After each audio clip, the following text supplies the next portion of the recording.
পাবে তাতে ওনার কোনো খেয়াল নেই। আপনারা পাবেন না, কেন পান না? ভোট দিয়ে আনুন, আরো ভোট দিয়ে আনুন, তাহলে আরো পাবেন না। এখন কথা হচ্ছে কি, আয়ুষ্মান ভারত 5 লক্ষ টাকা করে পাবেন আপনারা, জানতে দিচ্ছে না। কিন্তু এই সরকার এলে প্রথম কাজ আমি করব, আয়ুষ্মান ভারতকে চালু করা।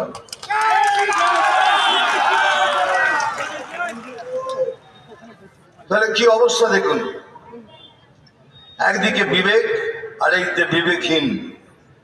যারা তৃণমূলের কার্যকর্তা, স্পেশালি যারা হিন্দু কার্যকর্তারা, যারা সব দুর্নীতি করে বেড়াচ্ছেন, তাদের তো বিবেক বলে কোনো জিনিসই নেই।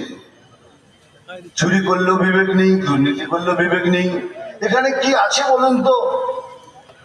না উদ্যোগ আছে, না কারখানা আছে, না চাকরির ব্যবস্থা আছে, না শিক্ষা আছে, না স্বাস্থ্য আছে, কিচ্ছু নেই।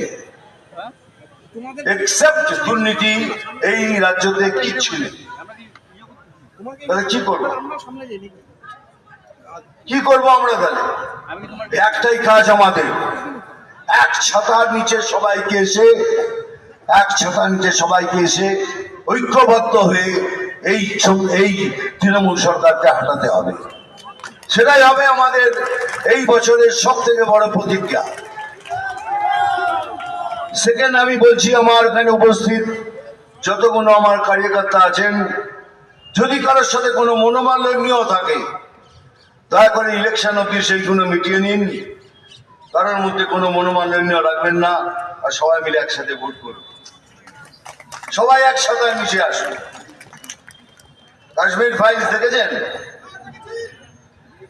দেখেছেন কিভাবে